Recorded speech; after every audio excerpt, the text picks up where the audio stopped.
Her er Peter Madsen. Han grundlagde sin virksomhed for 30 år siden. Han anskaffede sig de nyeste og bedste maskiner. Han så også fordelen ved at effektivisere de administrative procedurer og investerede fra starten i den nye moderne EDB-teknologi. Årene gik, og firmaet voksede. Det samme gjorde behovet for at håndtere de stigende datamængder og procedurer. Ikke noget problem, tænkte Peter Madsen, der sendte bud efter en dygtig konsulent inden for ERP, som det hed dengang.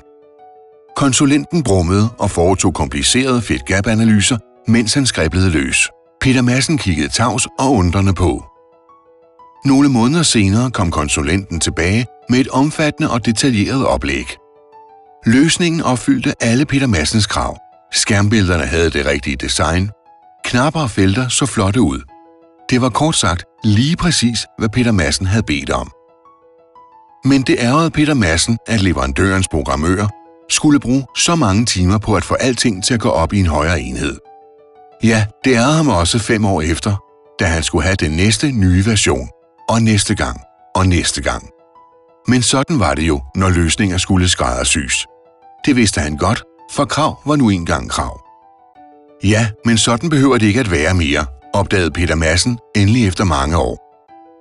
Peter Madsen havde nemlig læst om agil implementering og indledt et samarbejde med Agilon. Ligesom en natsværmer tilpasser sig omgivelserne, på samme måde handler agil implementering om at transformere krav til behov. Det var en helt anden måde at tænke på. Det var smart, synes Peter Madsen. For den agile implementering bygger netop på, at der bag et hvert systemkrav ligger et procesbehov. Den agile implementering tager ikke for gode varer, at for eksempel en knap på skærmen skal være rød og firkantet, hvis den lige så godt kan være grøn og rund, og i øvrigt være en integreret del af verdens mest komplekse og fleksible ERP-system, Microsoft Dynamics NAV. Gennem sit samarbejde med Agilon var Peter Madsen blevet klar over, at det var vigtigt at afdække behovet bag ved kravene og opnå enighed om relevansen af de fundne behov.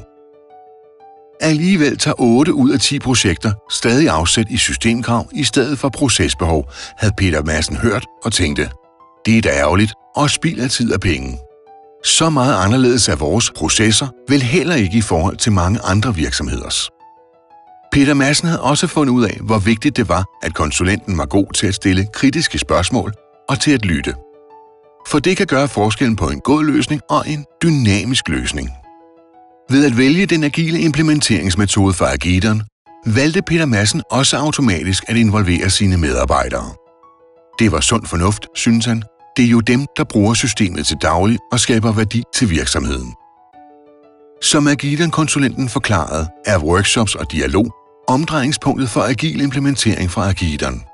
Det er her, at brugerne præsenteres for det detaljerede indhold af deres brugerflade i Microsoft Dynamics NAV. Peter Madsen oplevede, at de nye procesbeskrivelser havde positiv betydning for virksomheden og gav effektivitet, dokumentation af processer og fornyet energi. Grundreglen for agil implementering er, at såfremt et behov kan løses ved anvendelse af en standardfunktionalitet, er det denne, som skal implementeres. Lige noget for Peter Madsen. For med agil implementering havde han fået et komplet, fleksibelt og brugervenligt system til den daglige styring på alle plan og på tværs af afdelingerne. Tilmed var det nemt at opdatere, uden at det var forfra hver gang.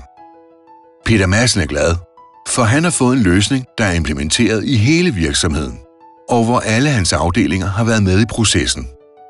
Løsningen er blevet forankret i hele virksomheden, og alle har stået sammen om at få det optimale udbytte ud af en standardiseret implementering fra Agilon.